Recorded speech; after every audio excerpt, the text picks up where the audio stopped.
जय जवाहर दोस्तों, मैं रविशंकर यादव स्वागत करता हूं आप सभी का हमारे यूट्यूब चैनल आकांक्षा पीएससी कोचिंग जांजगीर में। चलिए हम लोग बात करते हैं जो पढ़ रहे हैं उसकी। अभी हम लोग पढ़ रहे हैं, विषय है हमारा भारत की अर्थव्यवस्था, और भारत की अर्थव्यवस्था के अंतर्गत हम लोग अभी पढ़ रहे हैं बैंकिंग सिस्टम। और बैंकिंग सिस्टम के अंतर्गत हमारी जो बात हो रही है वो उसकी हो रही है अवधारणा वाले पक्ष पे। मीन्स क्या, बैंकिंग से रिलेटेड कुछ शब्द हैं, कुछ कॉन्सेप्ट हैं, उसको हम समझने का प्रयास कर रहे हैं। और इसके अंतर्गत लास्ट 2 वीडियो में हमने समझा है एनपीए को, कि गैर नॉन परफॉर्मिंग एसेट्स या गैर निष्पादनकारी संपत्ति क्या होता है, उसको रोकने के क्या उपाय हैं, इनके बारे में हम लोगों ने बात किया है। इसके अलावा हमने कोर बैंकिंग, निफ्ट, आरटीजीएस और आईएमपीएस इसके बारे में समझा। इसके अलावा मैंने आपको प्राथमिक ऋण क्षेत्र और अग्रणी बैंक, प्राथमिक क्षेत्र ऋण या प्राइमरी सेक्टर लैंडिंग या प्रियोरिटी सेक्टर लैंडिंग, और साथ में लीड बैंक या अग्रणी बैंक, इसको भी बताया। अब बच गया हमारा बेसल मानक, इस्लामिक बैंक और क्या, नैरो और broad bank. Narrow banking, broad banking, ये क्या होता है, और साथ में मुद्रा का मापन। चलिए इसकी बात करते हैं। चलिए देखिए, सबसे पहले हम बात करते हैं बेसल मानक की। बेसल मानक, अब ये है क्या बेसल मानक, ठीक है, इसके बारे में बात करते हैं। तो सबसे पहले बेसल, ये बेसल है क्या, तो याद रखिएगा बेसल क्या है, तो बेसल एक स्थान का नाम है। इसका नाम है, स्थान का नाम है, जो कहाँ स्थित है, ये स्थित है आपका स्विट्जरलैंड में। स्विट्जरलैंड में स्थित है। तो बेसल मानक के बारे में पढ़ रहे हैं हम लोग, और इसकी हम बात कर रहे हैं। तो मैं सबसे पहले आपको बेसल के बारे में बात कर रहा हूँ कि बेसल है क्या, तो बेसल एक स्थान का नाम है जो कहाँ स्थित है, स्विट्जरलैंड में स्थित है, ठीक है। और यहीं पर आपको एक संस्था है, इंटरनेशनल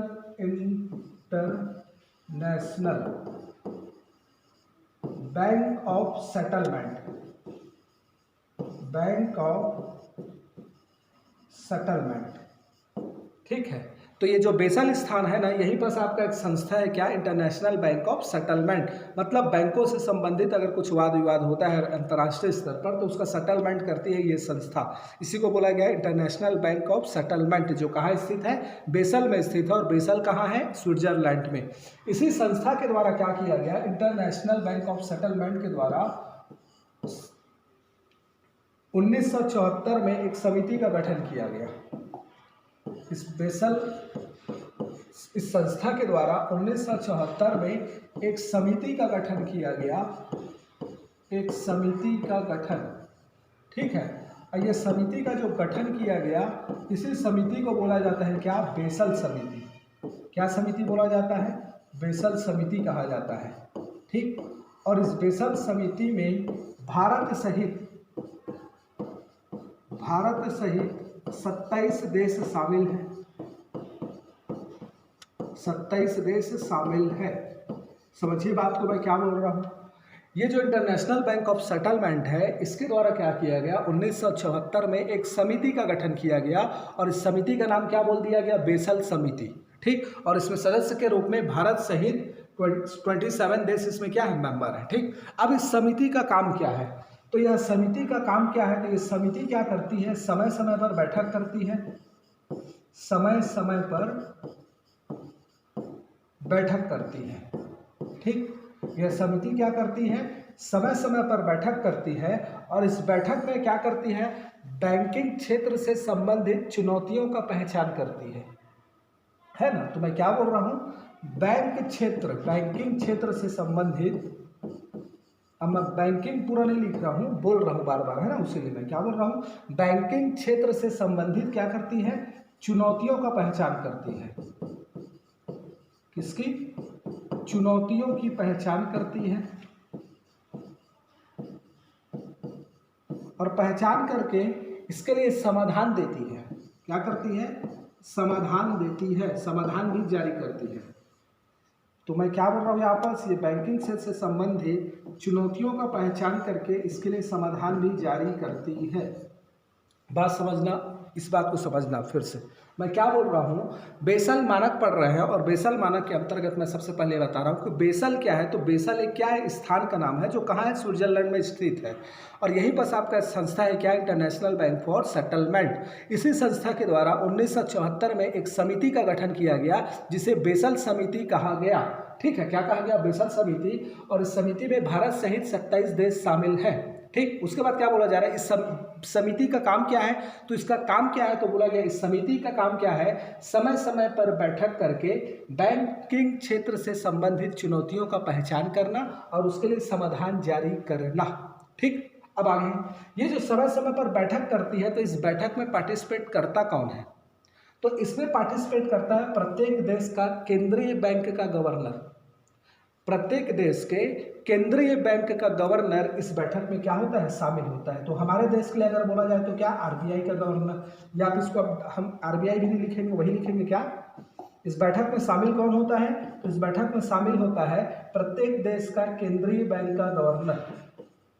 ठीक है, अब भारत इसका देश है, भारत इसका सदस्य है समिति का। अब ये समिति बैठक कर रही है, तो बैठक में जाएगा कौन भारत की ओर से, तो भारत का जो केंद्रीय बैंक है, तो केंद्रीय बैंक का गवर्नर। तो आप इसको याद रखिएगा कि बैठक में पार्टिसिपेट कौन करता है।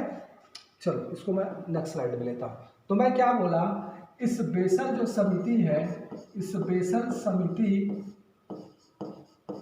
ये बेसल समिति क्या करती है, तो ये समिति करती है बैठक, समय समय पर क्या करती है, बैठक। और बैठक में पार्टिसिपेट कौन करता है, तो केंद्रीय बैंक के गवर्नर। केंद्रीय बैंक का गवर्नर, प्रत्येक देश का केंद्रीय बैंक का गवर्नर इसमें क्या करता है, पार्टिसिपेट करता है। और बैठक में करती क्या है, तो बैंकिंग क्षेत्र से संबंधित चुनौतियों का पहचान करती है। बैंकिंग क्षेत्र से संबंधित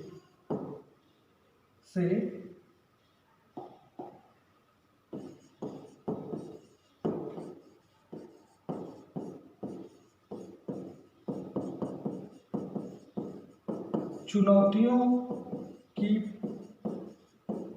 पहचान, और इस चुनौतियों के लिए क्या करती है, समाधान जारी करती है। क्या करती है, समाधान जारी करती है। ठीक है, इतना चीज हम लोगों ने जाना। अब मैं क्या बोला, बैंकिंग क्षेत्र चुनौतियों की पहचान करके जो समाधान जारी करती है।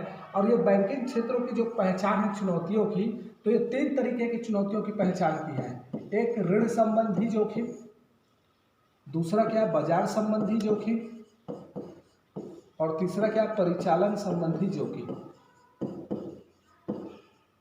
ठीक है, तो मैं क्या बोला, ये क्या करती है, बैंकिंग क्षेत्र से संबंधित चुनौतियों की या जोखिम की क्या करती है, जोखिम या चुनौतियां एक ही बात है। तो क्या करती है, पहचान करती है और उसके समाधान के लिए क्या करती है, समाधान जारी करती है। तो ये बेसल समिति के द्वारा अभी तक 3 जोखिम पहचान किया गया है बैंकों के लिए। पहला बोला गया है क्या, ऋण संबंधी जोखिम, दूसरा क्या, परिचालन संबंधी जोखिम, और तीसरा क्या, बाजार संबंधी जोखिम। 3 प्रकार के जोखिमों की पहचान की गई है। ठीक है, और इसके समाधान के लिए जो समाधान जारी की है, तो अभी तक इसने क्या किया है, 3 समाधान जारी किया है, 3 बार समाधान जारी किया है।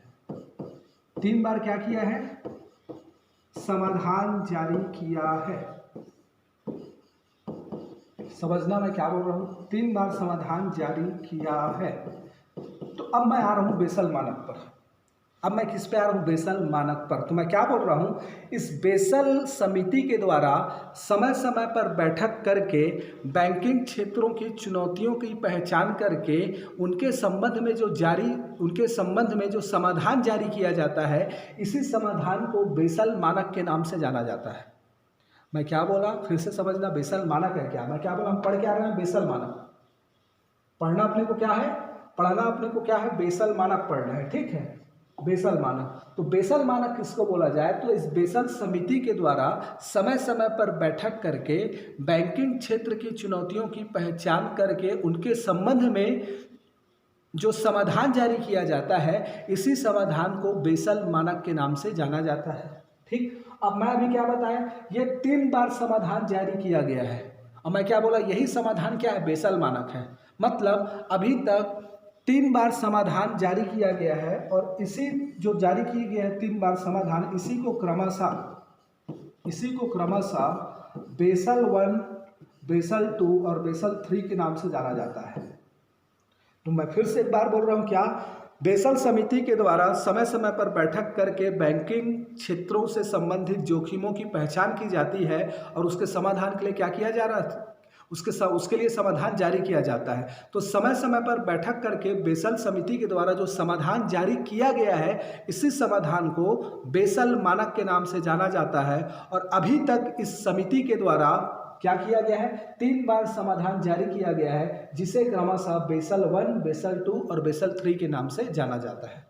आई होप आप लोग को समझ में आया होगा मैं क्या बताना चाह रहा हूँ। तो बेसल मानक है क्या, तो इस समिति के द्वारा जारी किया गया समाधान जो है वही क्या है, बेसल मानक। अब मैं क्या बोला, इस समिति के द्वारा जो समाधान जारी किया गया है, ये समाधान जारी किया गया है, ये 3 बार जारी किया जा चुका है, इसी को क्या बोला जा रहा है, बेसल मानक। तो 3 बार जारी किया गया है, तो पहले को पहला बेसल मानक, दूसरे को दूसरा बेसल मानक और तीसरे को तीसरा बेसल मानक। ठीक, अब मैं क्या बोला, एक चीज और इसमें पॉइंट याद रखिएगा, क्या कि ये जो समाधान जारी किया गया है ना, इस समाधान को लागू करना किसी देश के लिए कंपलसरी नहीं होता। लागू करना किसी देश के लिए कंपलसरी नहीं होता, ठीक है। लेकिन यदि उस देश की केंद्रीय बैंक चाहे तो उस समाधान को लागू करवा सकती है। बात समझना, ये जो चुनौतियों के संदर्भ में समाधान जारी किया जाता है बेसल समिति के द्वारा, इस समाधान को लागू करना किसी भी देश के लिए अनिवार्य नहीं होता, ठीक है। लेकिन यदि उस देश की केंद्रीय बैंक चाहे तो उसको लागू करवा सकती है, याद रखिएगा। चलिए अब मैं आगे बढ़ता हूं। तो मैं क्या बोला, समय समय पर चुनौतियों की पहचान करके उनके समाधान जारी किया जाता है, उनके लिए समाधान जारी किया जाता है, और इसी समाधान को क्या बोला गया है, बेसल मानक के नाम से जाना गया है।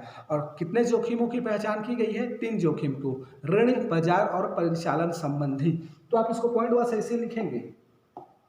पहले बेसल एक जगह का नाम है जो स्विट्जरलैंड में स्थित है, एक पॉइंट। दूसरा क्या, यहाँ इंटरनेशनल बैंक ऑफ सेटलमेंट संस्था स्थित है, दूसरा पॉइंट। तीसरा पॉइंट क्या, इस संस्था के द्वारा 1974 में एक समिति का गठन किया गया जिसे बेसल समिति के नाम से जाना जाता है। उसके बाद पॉइंट क्या, इस समिति में भारत सहित 27 देश शामिल हैं। उसके बाद पॉइंट क्या, इस समिति के द्वारा समय समय पर बैठक करके बैंकिंग क्षेत्र से संबंधित चुनौतियों की पहचान की जाती है, 5वां पॉइंट, ठीक है। उसके बाद क्या, इस समिति की बैठक में प्रत्येक देश के केंद्रीय बैंक के गवर्नर पार्टिसिपेट करते हैं, ये एक पॉइंट हो गया। उसके बाद क्या बोलेंगे, इस समिति के द्वारा अभी तक 3 चुनौतियों की पहचान की गई है, बैंकिंग क्षेत्र से संबंधित 3 चुनौतियों की पहचान की गई है, जो कौन कौन सी है, ऋण संबंधी जोखिम, बाजार संबंधी जोखिम और परिचालन संबंधी जोखिम, ठीक। ये पॉइंट। अब लास्ट पॉइंट क्या बोलेंगे, इस समिति के द्वारा बैंकिंग क्षेत्र की चुनौतियों के समाधान के संदर्भ में अभी तक 3 बार समाधान जारी किया गया है, जिसे क्रमशः बेसल 1, बेसल 2 और बेसल 3 के नाम से जाना जाता है। एक लास्ट पॉइंट क्या कर देंगे, बेसल समिति के द्वारा जारी किया गया बेसल मानक को लागू करना किसी देश के लिए अनिवार्य नहीं होता, परंतु यदि उस देश की केंद्रीय बैंक चाहे तो इसको लागू कर सकते हैं, ठीक है। चलो अब हम देखते हैं बेसल 1, बेसल 2 और बेसल 3।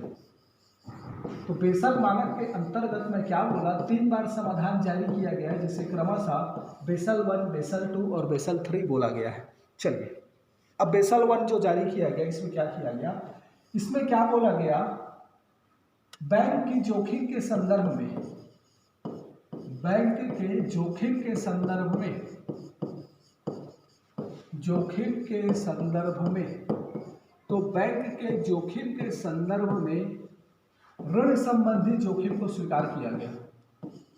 किसको स्वीकार किया गया, ऋण संबंधी जोखिम को स्वीकार किया गया।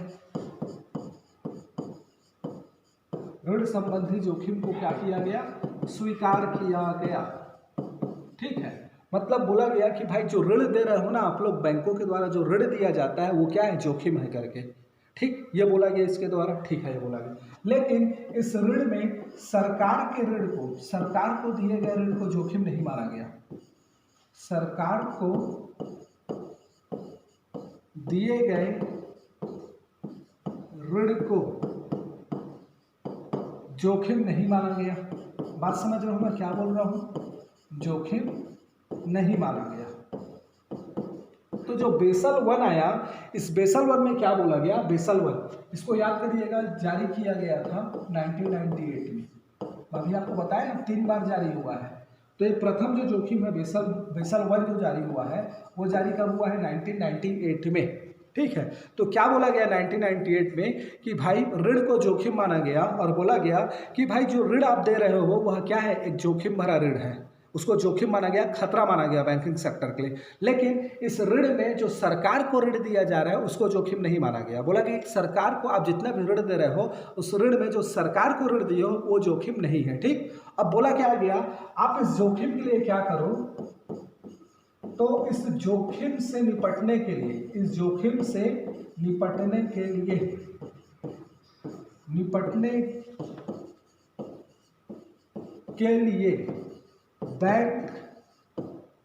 बैंक नगद के रूप में एक निश्चित राशि अपने पास रखे। क्या बोला गया, बैंक नगद के रूप में एक निश्चित राशि अपने पास रखना, निश्चित राशि अपने पास रखे।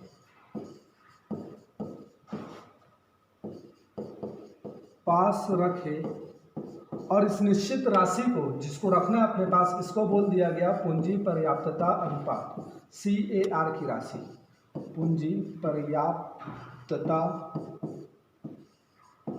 अनुपात, कैपिटल एडिक्वेट रेशियो, CAR की राशि। मीन्स क्या, आप समझो थोड़ा सा, क्या बोला गया भाई बेसल वन में कि भाई जो ऋण दे रहे हो ना ये जोखिम है।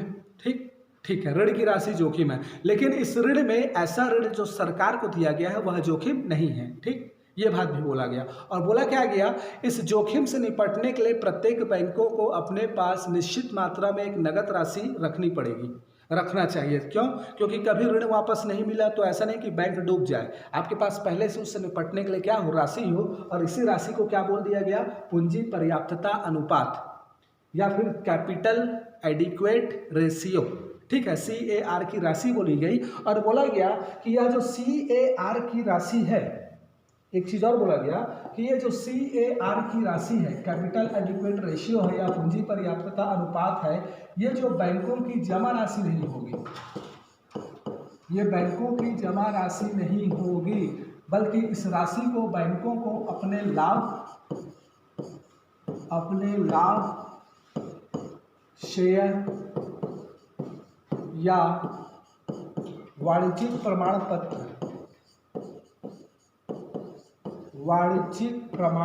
अब वाणिज्यिक प्रमाण पत्र क्या होता है ना, अभी आप लोग नहीं समझोगे, नाम समझो इसको, इत्यादि से बनाना होगा, इत्यादि से निर्मित करनी होगी। मतलब ये कि बैंकों को अपने टोटल जो ऋण है, देखो बैंकों का ऋण है, ये बैंकों का ऋण है, मान लो तो किसी बैंक का ऋण है 100 रुपये। ठीक, तो बोला गया कि ये 100 रुपया क्या है, जोखिम भरा ऋण है। ठीक, अब क्या बोला गया, इस 100 रुपये में से यदि 30 रुपये बैंक सरकार को दी है ऋण के रूप में तो ये जोखिम भरा नहीं है। ठीक है, 30 रुपये अगर सरकार को दे दी है तो ये आप 30 नहीं, चलो 30 ही मान लो, 30 रुपये यदि सरकार को दिया है तो वो जोखिम भरा नहीं है। मतलब जोखिम भरा ऋण कितना है, 70 रुपया।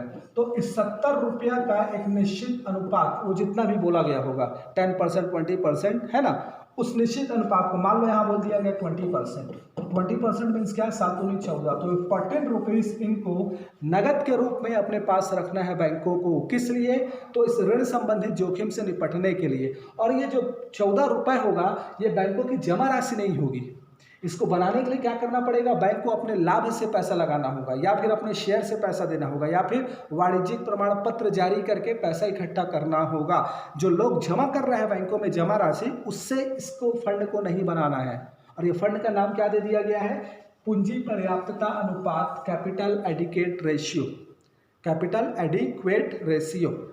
आई होप आप लोग को बेसल वन समझ में आया होगा। तो बेसल वन में क्या किया गया, ऋण को जोखिम माना गया, और ऋण को जोखिम मानने के बाद क्या बोल दिया गया कि भाई आप एक निश्चित अनुपात इस जोखिम भरे ऋण का क्या करो, अपने पास हमेशा नगद के रूप में रखो, ताकि कोई समस्या है तो आप उससे निपट सको।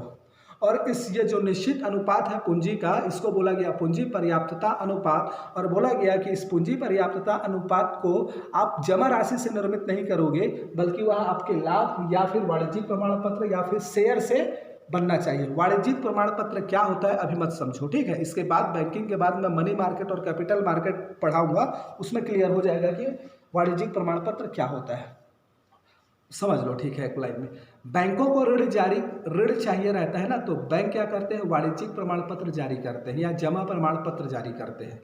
जैसे गवर्नमेंट को चाहिए रहता है तो गवर्नमेंट क्या करता है, बिल और बॉन्ड के रूप में सिक्योरिटी प्रतिभूति जारी करते हैं, मतलब प्रतिभूति जारी करते हैं, उसके बदले में ऋण मिलता है। ऐसे बैंक को चाहिए रहता है तो बैंक जमा प्रमाण पत्र या वाणिज्यिक प्रमाण पत्र जारी करते हैं, ठीक है। वाणिज्यिक प्रमाण पत्र उद्योग भी जारी करते हैं, याद रखिएगा। तो आगे मैं बताऊंगा, इसको क्लियर कर दूंगा। चलिए, तो आपको ये बेसल 1 याद रखना है। बेसल 1 में क्या बोला, जारी कब हुआ, 1998 में हुआ। बैंक के जोखिम को क्या माना गया, जोखिम के संदर्भ में ऋण को जोखिम माना गया, लेकिन सरकार को जो दिया गया उसको जोखिम भरा ऋण नहीं माना गया। और क्या बोल दिया गया, जोखिम से निपटने के लिए बैंक नगद के रूप में एक निश्चित राशि अपने पास रखे, और एक निश्चित राशि को क्या बोल दिया गया, पूंजी पर्याप्तता अनुपात। और बोला कि यह CAR या पूंजी पर्याप्तता अनुपात की राशि बैंक अपनी जमा राशि से नहीं बनाएगी, इससे नहीं होगी, तो किससे होगी, लाभ, शेयर और वाणिज्यिक प्रमाण पत्र से आप क्या करो, ये राशि को निर्मित करो। चलिए ठीक, नेक्स्ट है बेसल 2। मैं स्टार्टिंग में ही बोला ना कि अभी तक क्या किया गया है, इस समिति के द्वारा 3 बार समाधान जारी किए गए हैं, जिसे बेसल 1, बेसल 2 और बेसल 3 के नाम से जाना गया है। इसी के बारे में हम बात कर रहे हैं, बेसल 1, बेसल 2 और बेसल 3 क्या है करके। बेसल 2 याद रखिएगा, इसको जारी किया गया था 2004 में, 2004 में जारी। और इसमें क्या किया गया, तो इसमें बोला गया ऋण के साथ साथ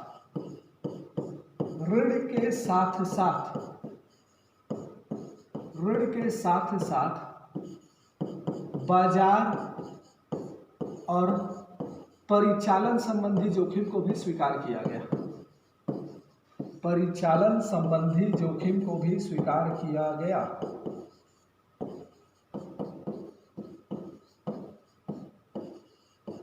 तो बात समझ रहे हो आप मैं क्या बोल रहा हूं।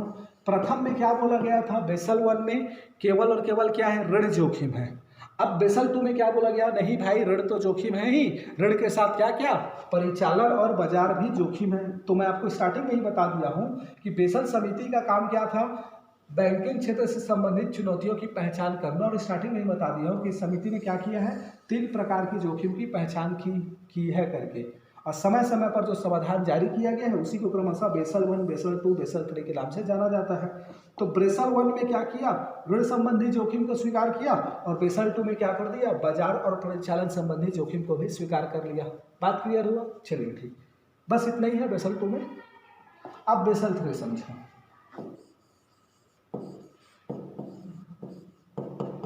बेसल 3 जारी हुआ 2010 में,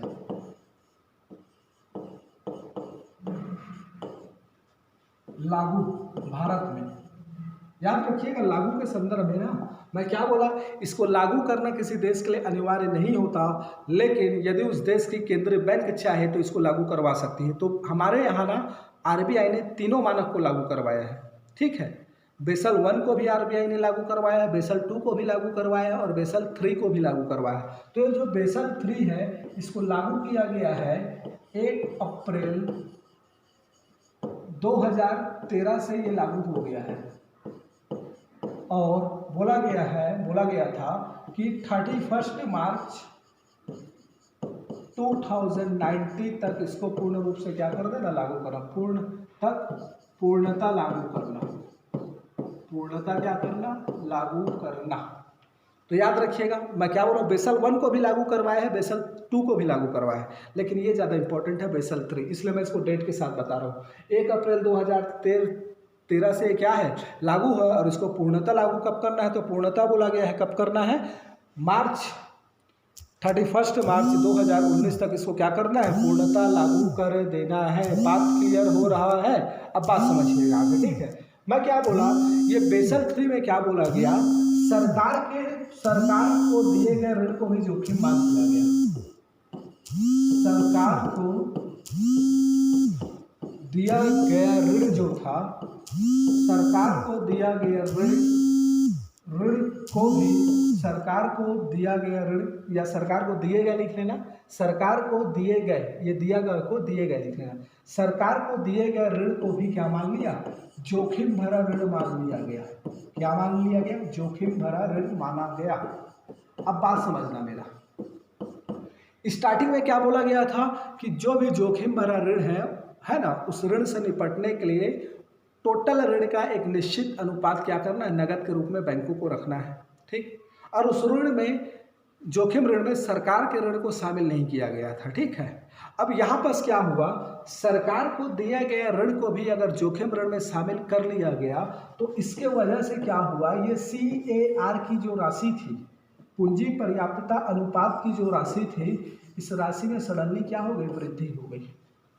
क्या हो गई, वृद्धि हो गई, ठीक है। और इस वृद्धि के कारण केवल सार्वजनिक बैंकों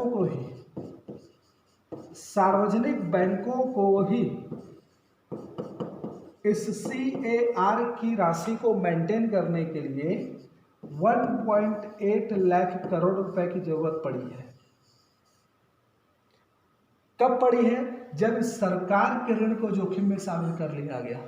पहले इसको शामिल नहीं किया गया था बेसल वन में, लेकिन बेसल 3 में जब सरकार को दिए गए ऋण को भी जोखिम भरा ऋण मान लिया गया तो बैंकों की CAR में वृद्धि हो गई। इट मीन सिंपल सा कि बैंकों के द्वारा दिया गया ऋण की अधिकांश राशि किसकी है, सरकार को दिए गए ऋण की राशि, और उसको जोखिम में शामिल कर लिया गया तो क्या हुआ, CAR की राशि बढ़ गई और केवल सार्वजनिक बैंकों को ही इस CAR की राशि को मेंटेन करने के लिए CAR की राशि में वृद्धि हो गई और केवल सार्वजनिक बैंकों को ही CAR की राशि को बनाए रखने के लिए 1.8 लाख करोड़ रुपए की जरूरत पड़ी है।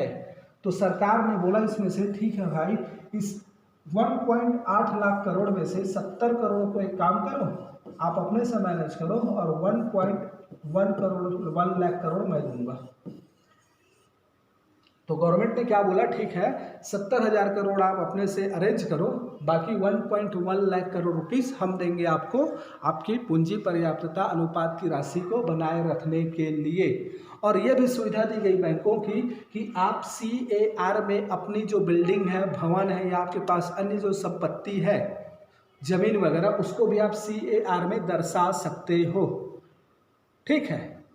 पहले क्या बोला गया था, ये CAR की राशि को आपको अपने लाभ से, शेयर से और किससे, वाणिज्यिक पत्र से बनाना है। लेकिन अब बोला गया चूंकि ये राशि बढ़ गई ना, बहुत पैसा होता है 1.8 लाख करोड़, तो अब आप क्या कर सकते हो, जो आपके बैंकों की कोई संपत्ति है, भवन है, इसको भी आप क्या कर सकते हो, CAR के रूप में दर्शा सकते हो, ठीक है। और अभी जो हमारा मुद्दा है, मेन मुद्दा NPA, मैं क्लास में पढ़ाया हूँ, तो NPA के प्रभाव को या इसके सॉल्यूशन के लिए बोला गया है कि ये बेसल 3 का जो समय है लागू करने का, उसको बढ़ाया जाए, उसको और बढ़ाया जाए। क्यों, क्योंकि एक तो बैंक वैसे भी NPA की वजह से उनका अधिकतम ऋण डूब रहा है, और दूसरी तरफ उनको क्या करना है, CAR को भी मेंटेन करना है ना।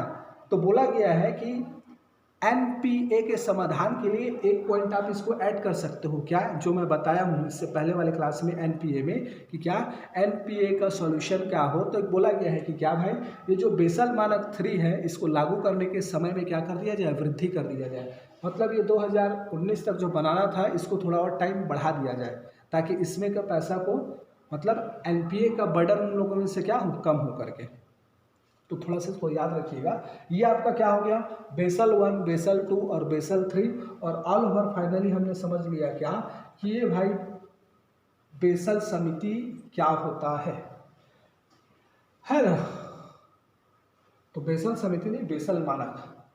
बेसल मानक क्या होता है, तो बेसल मानक है क्या, तो बेसल समिति के द्वारा समय समय पर बैंकिंग क्षेत्रों के जोखिमों से निपटने के लिए जो समाधान जारी किया जाता है, जो मानक बनाए जाते हैं, उसी को बेसल मानक बोल दिया जाता है। और ये समाधान या मानक ऐसा नहीं है कि एक ही बार है, कई बार जारी किया गया है इस समिति के द्वारा। अभी तक 3 बार जारी कर दिया गया है, तो 3 बार जारी हुआ, इसलिए 3 बेसल मानक हो गए हैं, बेसल मानक 1, बेसल मानक 2 और बेसल मानक 3। तो याद रखिएगा सबको। चलिए अब क्या है, इस्लामिक बैंक, नैरो बैंकिंग और ब्रॉड बैंकिंग। चलो ये दोनों को समझो थोड़ा सा, इसके बाद इसका मैं अलग से वीडियो बनाऊंगा, ठीक है। इस्लामिक बैंक,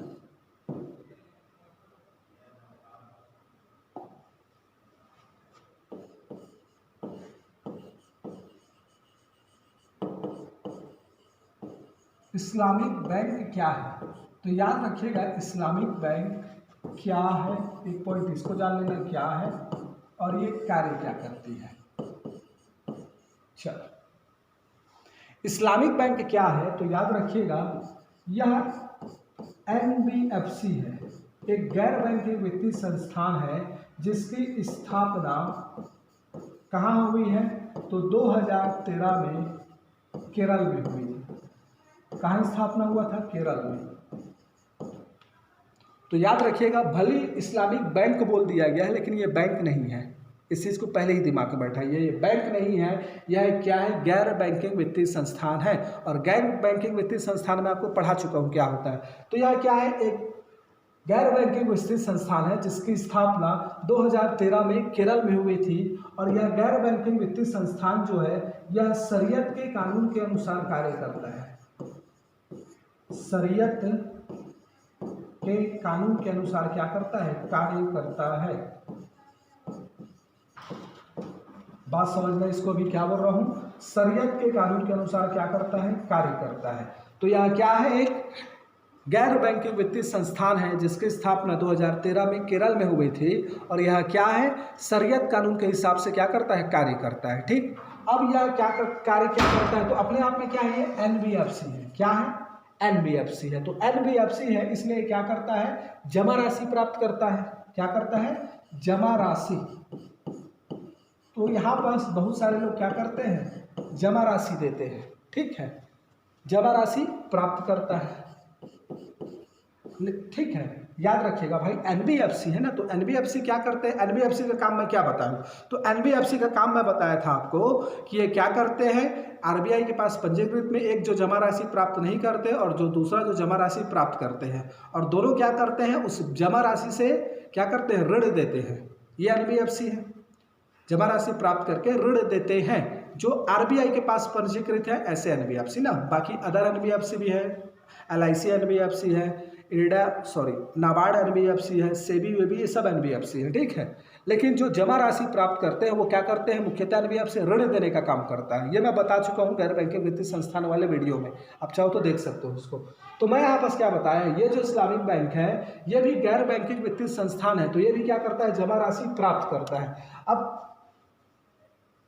पहले ये NBFC का काम होता क्या है? तो NBFC का काम, पहले इस बात को समझो। अगर देखा जाए कायदे से तो हम लोगों ने जो NBFC पढ़ा है, इस NBFC का कार्य होता क्या है? तो ये NBFC का कार्य क्या है? तो इसका कार्य है क्या? जमा राशि प्राप्त करना, जमा राशि प्राप्त करना, और साथ में क्या करना? इस जमा राशि से ऋण प्रदान करना। ये दो काम NBFC करता है नॉर्मली। जो RBI के पास पंजीकृत NBFC है वो ये काम करती है, ठीक। लेकिन ये जो NBFC है ना, ये ऐसा काम नहीं करता। क्यों नहीं करता? क्योंकि मैं यहाँ बताया कि ये जो NBFC है ये शरीयत के कानून के अनुसार काम करता है। मीन्स इसका मतलब क्या है कि शरीयत में जिन कामों को बुरा माना गया है, हराम माना गया है, उन कामों को ये NBFC नहीं करता, ठीक। तो पहली बात तो ये कि शरीयत में ब्याज लेन देन को गलत माना गया है, ब्याज लेना और देना गलत माना गया है, प्लस ऋण को भी गलत माना गया है, हराम माना गया है। ब्याज को और ऋण लेन देन को शरीयत में हराम माना गया है, बुरा माना गया है। और NBFC का काम क्या है? जमा राशि प्राप्त करना और ऋण प्रदान करना। मतलब अगर जमा राशि प्राप्त करेगी तो उनको क्या देना पड़ेगा? ब्याज देना पड़ेगा। और ऋण किसी को दोगी तो उनसे ब्याज लेगी, तो पहले में ब्याज देना पड़ेगा और दूसरे में ब्याज लेना पड़ेगा। तो ये क्या करती है? चूंकि ये काम हराम है शरीयत में, तो ये क्या करती है? जमा राशि प्राप्त करती है, लेकिन निवेश के रूप में। किस रूप में? निवेश के रूप में। मतलब यहाँ पर जो पैसा देते हैं इस्लामिक बैंक में, वो उसमें डिपॉजिट नहीं करते, वो इन्वेस्टमेंट के रूप में पैसा देते हैं, ठीक है। तो ये पैसा प्राप्त करती है निवेश के रूप में, और निवेश के रूप में पैसा प्राप्त करके इसको क्या कर देती है, निवेश कर देती है। और इस निवेश के बाद प्राप्ति लाभ और हानि में क्या बनती है, हिस्सेदारी बनती है। लाभ और हानि में ये हिस्सेदारी बनती है, सहभागिता अदा करती है। मतलब इसके पास जो पैसा आ रहा है उसको सामने वाले से जमा के रूप में स्वीकार नहीं करती। वो क्या बोलती है, ठीक है भाई आपने इतना पैसा दिया है, कोई बात नहीं, आपने इतना पैसा दिया है, ठीक है, आपने इतना पैसा दिया है, ठीक है, इस पूरे पैसों को मिला के मैं क्या कर रहा हूँ, निवेश कर रहा हूँ। ठीक है, तो कहीं बस निवेश कर दिया। अब उस निवेश से जो लाभ होगा, उस लाभ में जो जो जितना जितना पैसा दिया है उसको उतना उतना वो लाभ दे देती है, उतना उतना %। बात समझ में आया? इसीलिए बोला कि ये शरीयत के अनुसार क्या करती है, कार्य करती है। ठीक। अब दूसरी बात ये, चूंकि शरीयत के हिसाब से काम करती है, इसलिए निवेश भी ऐसे क्षेत्र में नहीं करेगी जहाँ पर क्या हो, जो जुआ माना जाता हो। तो याद रखिएगा, मद्यपान, शेयर मार्केट, जुआ, कैसीनो, इन सभी क्षेत्रों में ये पैसा निवेश नहीं करती। ठीक है, क्यों? क्योंकि शरीयत में इनको भी हराम माना गया है। तो जुआ, शेयर मार्केट है ना, या जो धूम्रपान, सिगरेट है ना, या फिर शराब, इन सभी फैक्ट्रीज पर, इन सभी क्षेत्र पर ये इन्वेस्टमेंट नहीं करती इसके पैसे को। तो कहाँ इन्वेस्टमेंट करती है, जो अच्छे क्षेत्र हैं, जैसे क्या हो गया आपका बिल्डिंग, एक्सपोर्ट इंपोर्ट का बिजनेस है, यहाँ कहीं पर कोई फैक्ट्री का निर्माण किया जा रहा है या बुनियादी ढांचे का निर्माण किया जा रहा है, इन सभी क्षेत्र में क्या करता है, निवेश करता है अपने पैसे को। और जितना भी उसने पैसा दिए हैं जमा राशि के रूप में, हालांकि जमा राशि प्राप्त करता है लेकिन निवेश के रूप में, इस चीज़ को याद रखिएगा, जमा राशि प्राप्त करता है लेकिन निवेश के रूप में। और निवेश के रूप में क्या करता है, निवेश के रूप में जमा राशि प्राप्त करके उस पैसे को निवेश करता है, और उस निवेश से होने वाले लाभ एवं हानि में क्या बनता है, भागीदारी अदा करता है। ये इसका काम है, इसीलिए इसको इस्लामिक बैंक बोला गया है। याद रखिएगा, ना ही ऋण देगा, नहीं ब्याज लेगा, नहीं ब्याज देगा। जो भी पैसा आया निवेश के रूप में दे दो, और ऐसे क्षेत्र में निवेश करो जिन क्षेत्रों को अनुमति है शरीयत के कानून के अनुसार। बस यही आपका क्या है, इस्लामिक बैंक है। बात क्लियर? याद रखिएगा। थोड़ा सा केरल में स्थापना हुई है 2013 में। अब इस्लामिक बैंक भी हो गया। चलो नैरो बैंकिंग और ब्रॉड बैंकिंग एक कॉन्सेप्ट को समझते हैं, उसके बाद हम लोग अभी के वीडियो को समाप्त करेंगे। नैरो बैंकिंग और ब्रॉड बैंकिंग, ये दो वर्ड है। आपको ना वर्डों का मतलब समझना है बैंकिंग सेक्टर में। अब कुछ है, एक को बोला गया क्या, नैरो बैंकिंग, और दूसरे को बोला गया क्या, ब्रॉड बैंकिंग। अब ये है क्या? ठीक है, चलिए समझते हैं। देखो, इन दोनों शब्दों का जो उदय है, ये कॉन्सेप्ट दिया किसने, तो ये कॉन्सेप्ट को दिया सेकंड नरसिम्हन समिति ने। तो याद रखिएगा, सेकंड नरसिम्हन जो कमेटी बनी थी, इस कमेटी ने क्या किया था, इस कॉन्सेप्ट को दिया था। नरसिम्हन समिति बैंकिंग क्षेत्र में 2 बार नरसिम्हन समिति का गठन हुआ है। एक 1990-91 के आसपास हुआ है और दूसरा 98 के आसपास हुआ है। ठीक है, तो जो सेकंड नरसिम्हन कमेटी थी उसने कॉन्सेप्ट दिया। ठीक है, और क्या बोला गया, जिस बैंक की एनपीए ज़्यादा है, एनपीए क्या है, ज़्यादा है, ऐसे बैंक, और जिस बैंक की एनपीए कम है, एक वैसे बैंक।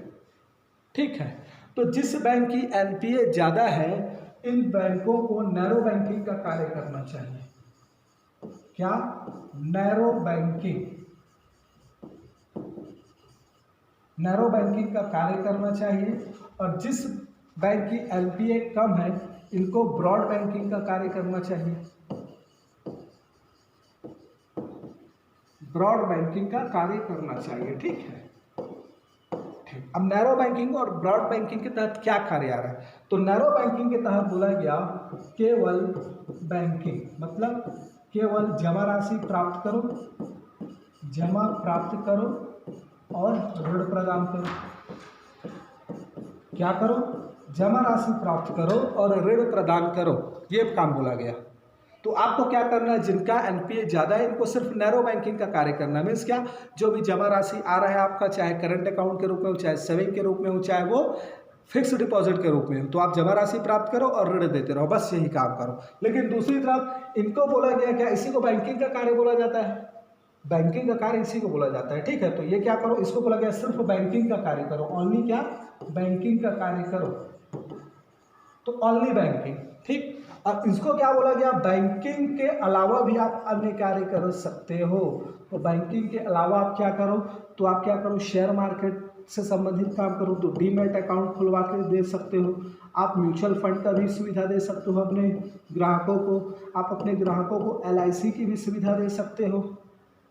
ठीक है, तो बैंकिंग के अलावा भी आप क्या करो, शेयर मार्केट से संबंधित डीमैट वगैरह अकाउंट की खुलवाना, उससे संबंधित सुविधा देना, प्लस म्यूचुअल फंड का भी आप क्या कर सकते हो, सुविधा अपने ग्राहकों को प्रदान कर सकते हो, प्लस बीमा की भी सुविधा आप अपने ग्राहकों को प्रदान कर सकते हो। तो ये क्या हुआ आपका, ये हुआ आपका क्या, नैरो और ब्रॉड बैंकिंग। याद रखिएगा, ठीक है, नैरो और ब्रॉड बैंकिंग। क्लियर हो रहा है, बात समझ में आ रहा है। तो नैरो बैंकिंग और ब्रॉड बैंकिंग ये हो गया सेकंड असेसमेंट कमेटी। चलिए ठीक है, तो अब जो हम बात करेंगे अगले वीडियो में मिलेंगे। वीडियो अगर अब देखो भाई लाइक किया करो कम से कम, ठीक है, मन करेगा तो शेयर कर देना। आप लोग चाहते हो कि और बच्चे भी पढ़े तो कम से कम लाइक किया करो, ठीक है। नेक्स्ट कॉन्सेप्ट मैं लेके आऊँगा मुद्रा की आपूर्ति, मुद्रा का मापन, M1 M2 M3 N4। इसको नेक्स्ट वीडियो में समझाएंगे। वीडियो काफ़ी लंबा हो चुका है, 40 मिनट के आसपास, यही रोकते हैं, ठीक है। चलिए मिलते हैं नेक्स्ट वीडियो के साथ।